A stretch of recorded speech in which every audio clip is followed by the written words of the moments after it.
They're trying to pull it all back in. And I did a little research on this. They're firewalled off from the rest of the financial system. So if there is a full market meltdown and a full collapse, they are insulated from that. And it's the timing on this going into hyperinflationary prices on electricity where governments can't even cover the cost for all the companies that need a bailout. We're on a Continental default right now. And the Vatican, with perfect timing, says bring all the gold and silver back to the Vatican and all monies need to return in the same month this is happening. I do believe they're connected. Financial and liquid assets need to be brought back. So where does this put you and I?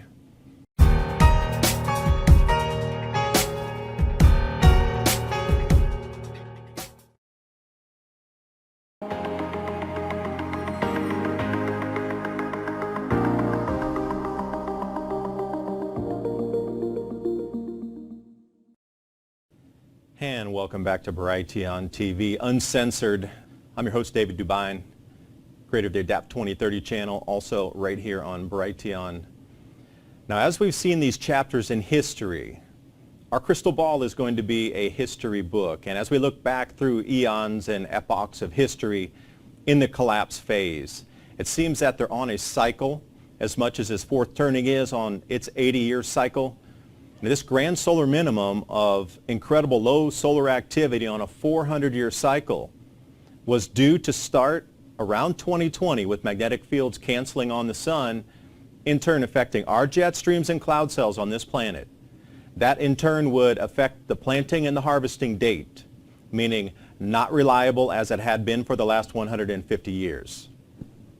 These cycles are known. So everything that we see happening in the world today is more of a reaction and a purposeful turning off of the gears, the knobs, and the levers of what we consider modern society. These grand solar minimums occur on 400-year cycles. I've spoken about this in the last programs. But what is it leading to now? So if you're quote-unquote elite ruling this planet, would you allow a full collapse with absolute anarchy to occur, or would it be a controlled demolition to extract as much wealth, resources, and commodities as you could to set aside to set up for the new monetary system that will emerge out of this? I personally think it would be the latter, because there would be some control at the end of it. So when we talk about financial collapses, we can go back through every 100 years or so. We have one of these events. It takes down markets, things re-emerge. But it's always looking for that starting point. And the subprime collapse of 2008 and 9 with the risky mortgages, it was centered in the United States and it took down the world financial system. And then we had this quantitative easing emerge out of that to try to bring the markets back up and restart for the last sputter of an engine running out of petrol that gets that last little burst of fuel before it completely turns off. I believe we're at that point again right now. I'm going to try to explain today why I think this time it's going to be centered in Europe and not the United States. But because of the cascade of energy prices increasing to the point of so unaffordable, literally unaffordable, even for businesses, homes, governments, that will be the first domino to fall, and with the largest, as I was saying in the introduction, the largest real estate bubble that we've ever encountered, that in turn will fall, and we're going to get the super spike in commodities, and we're going to head into hyperinflationary energy pricing, which we're seeing in Europe. And when I say hyperinflationary, that's no joke. It truly is hyperinflationary. So today's episode, it was more this electricity forward market, gambling on the derivatives, which we've seen was part of the cascade fault in the subprime mortgages. The derivatives, spent out debt pushing through other markets and nobody knows who owns anything. It's just a large gambling arena. Well, commodities, real estate, bundled mortgages, you could resell that as an insurance premium. Well, what we're looking at here is the same exact thing that's happening in Europe in the way of electricity pricing and how electricity is bought and sold on the markets. Now, just to even start to frame this so you have some idea of what's happening, France is ready for controlled blackouts through the entire winter here. And even today they had another problem at one of their nuclear plants, which is going to cut production further. And they're not sure exactly when this will come back online. And Macron's saying, oh, the end of your prosperity is here. Brace for having less and less. And, you've seen these stories emerge over the last couple of weeks. And I do like this one point here. all these 5G towers running and all this new tech, how much electricity is that absorbing out of taking away from the homes, the businesses, and the enterprises that would continue our supply chains and allow us to continue with our lives as normal? You know, there's going to have to be some push and pull here. There's no way we can ever transition to a fully electric economy if at today's usage we can't even keep the lights on in homes. Factories are closing, businesses are shuttering, and they want to bring us out to an entirely new, all renewable market here. Additionally, they're expecting blackouts through the communication system in France because they don't have enough power to keep the towers running. They're hoping on the battery backup that will last anywhere from 12 to 36 hours as they go through these rolling blackouts to keep communications and cellular communications up and running in France today, right now in 2022.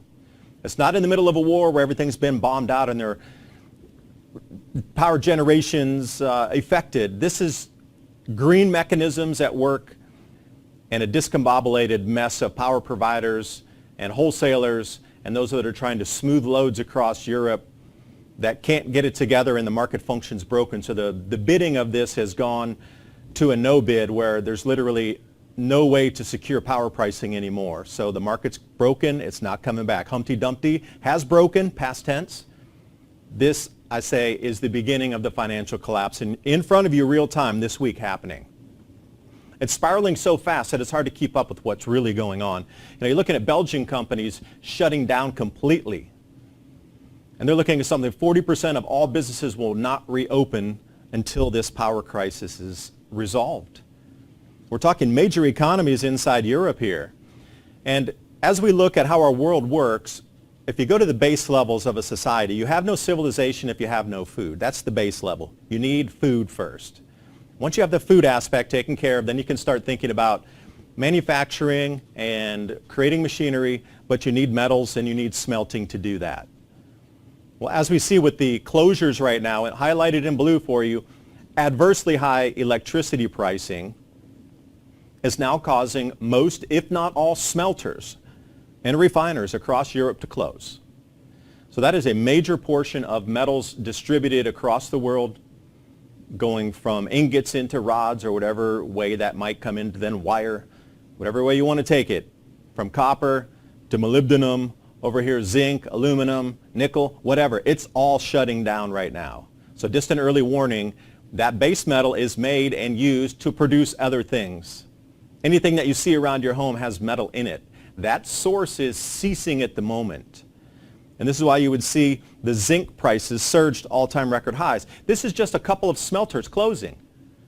And you got runaway pricing where the London Metals Exchange is also ceasing trading, pulling down the market. Like we saw back in, was it March with the nickel? Nickel went from $3,000 to $125,000 in 2 weeks. And instead of letting oligarch billionaires get wiped out in China, they decided to close the markets and pull back every trade and reverse everything back to zero instead of having two markets collapse. So as we look at the London Metals Exchange, they're non-functional on the base metals. Metals is one thing, but ammonia and things that we use to produce fertilizers has now shuttered as well. And if you're looking at global supply across Europe, how much fertilizer, urea, potash is produced in Europe? 35% of the global total. Going to zero. Again, cited higher energy costs, too high to operate the facilities.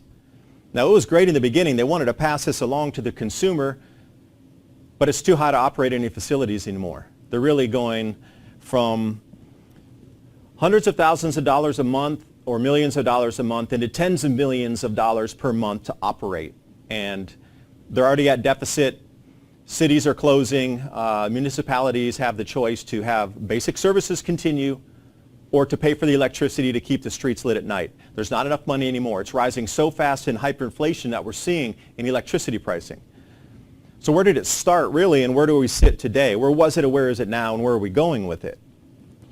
So the Eurozone, they were complaining about a 40% rise in electrical prices, and this was back at the beginning of the year, let's say in January, February. Well, there's generally a larger pull on the grid because it's cooler, More people are utilizing electricity. And because of what was starting to happen in Ukraine, and right around March, April, May for sure, you started to see this upward spike.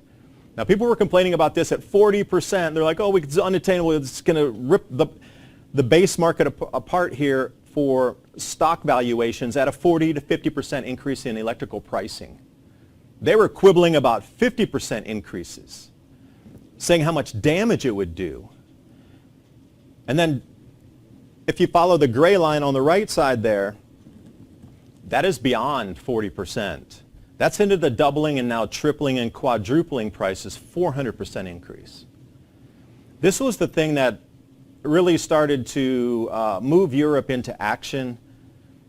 Now they're buying liquefied natural gas from China that was just rerouted from Russia, put on a different vessel from China, bought and then re-imported at a higher price into Europe. So that's on the natural gas side. But we're talking about the generation of power, which is something completely different. You can't bottle that up and save it for later. If your battery banks are big enough, by all means you could. But generally when it's produced, it's on the wholesale market, it's sent off to smooth the load to make sure that demand and supply is in balance somewhere. And there's a futures market for that also. So looking over, decades of electricity usage, it varies from seasons, but it has never gone this high before. This is an economic global destruction tab that has been pushed. Knowing that businesses would close at a 3x or 4x increase in price, there were a lot of maneuvers by the European Central Bank to bring in more easing.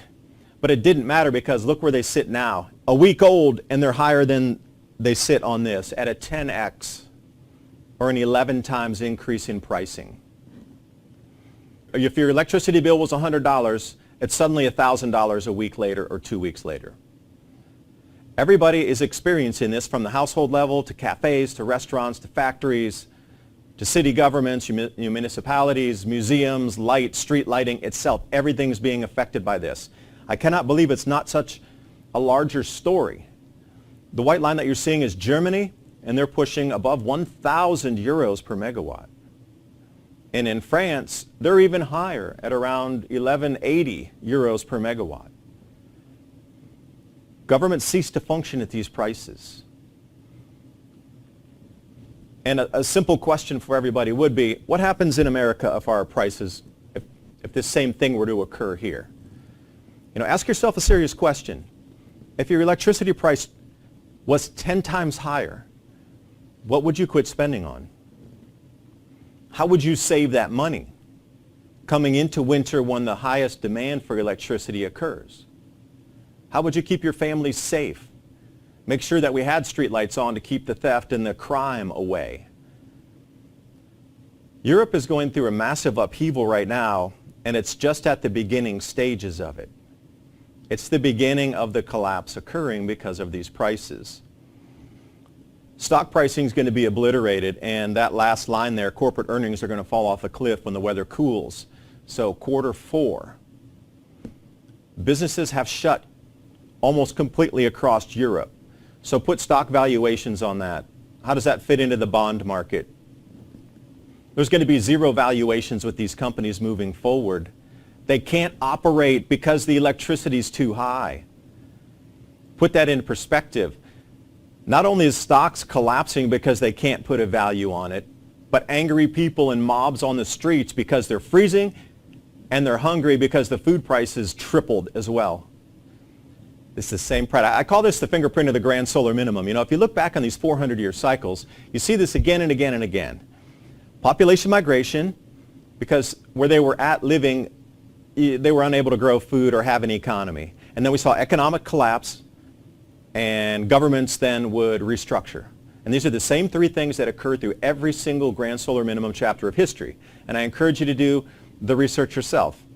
I've gone pretty deeply into the records back to, say, 400 BC, about 2,400 years ago.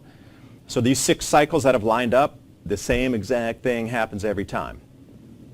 This is going to be no different. And take a look. Now they're going to say, let them eat cake without electricity. Something along this line here. We have supermarkets closing and turning off their refrigeration units because they can't afford a 5x increase in power. This is hitting the food supply too. You might think, okay, well, it's just on the factory side. Well, maybe they can't get the corn in and turn it into high fructose corn syrup because they don't have the electricity and the enzymes and all the chemicals to break that dent corn apart and take it into some other emulsifier. Okay. One particular item stops because they don't have electricity. This takes it to a whole new level here.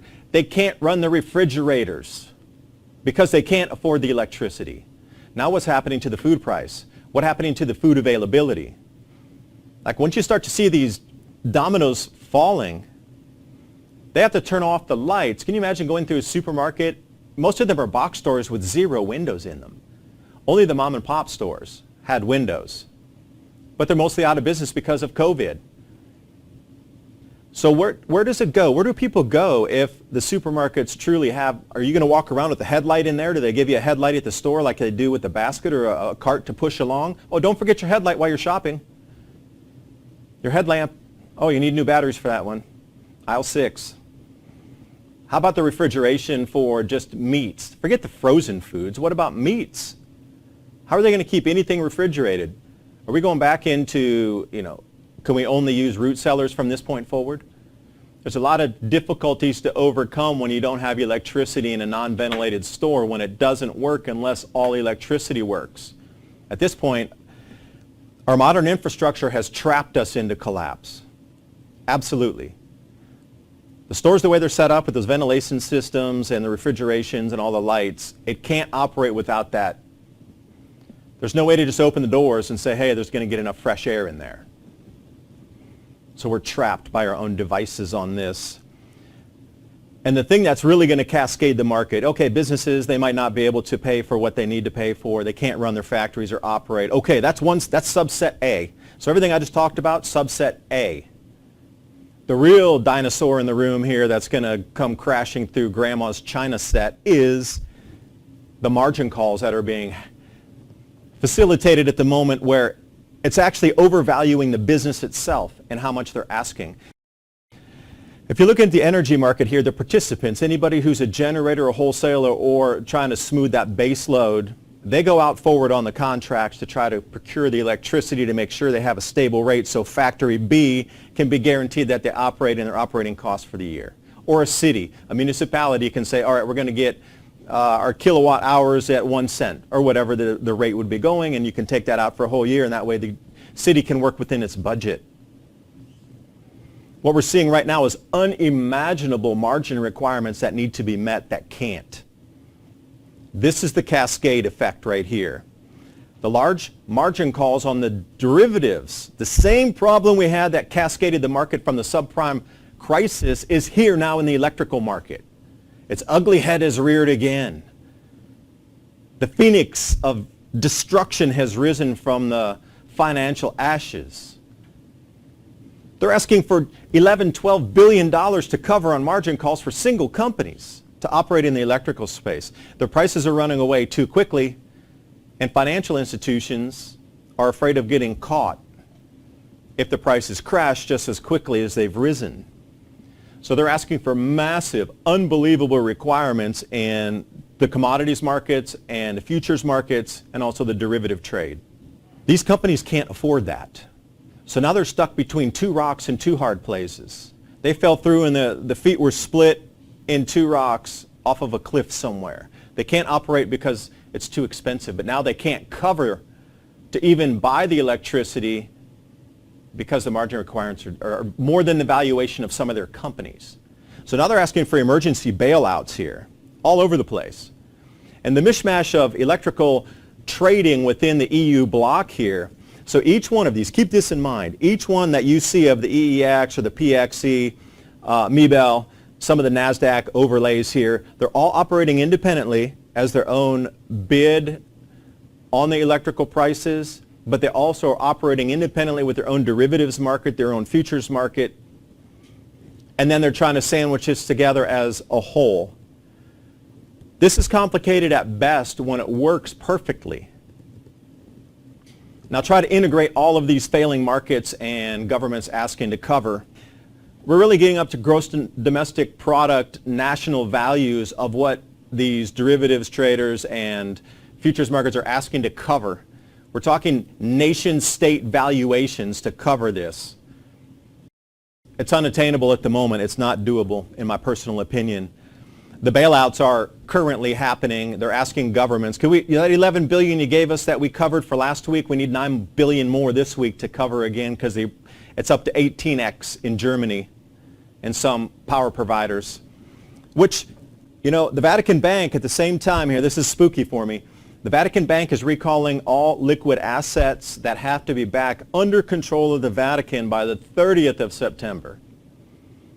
All gold, all silver, all jewelry, artwork, and anything that is in a fiat state needs to be liquidated. Stocks, bonds, they need it in a liquid fiat fashion to bring it back in, and they're going to trade it in. I would say they're probably going to buy gold with that money after they sell their stock portfolios or whatever they're holding on the equities. They're trying to pull it all back in. And I did a little research on this. They're firewalled off from the rest of the financial system. So if there is a full market meltdown and a full collapse, they are insulated from that. And it's the timing on this going into hyperinflationary prices on electricity where governments can't even cover the cost for all the companies that need a bailout. We're on a continental default right now. And the Vatican, with perfect timing, says bring all the gold and silver back to the Vatican, and all monies need to return in the same month this is happening. I do believe they're connected. Financial and liquid assets need to be brought back. So where does this put you and I? I'll talk about that as we come back from the break. How can we protect ourselves? And then what are we looking for in terms of food pricing, electrical pricing, and a way to keep you and your family safe as we move through these winter months? So please join me for the second half of Mini Ice Age Conversations.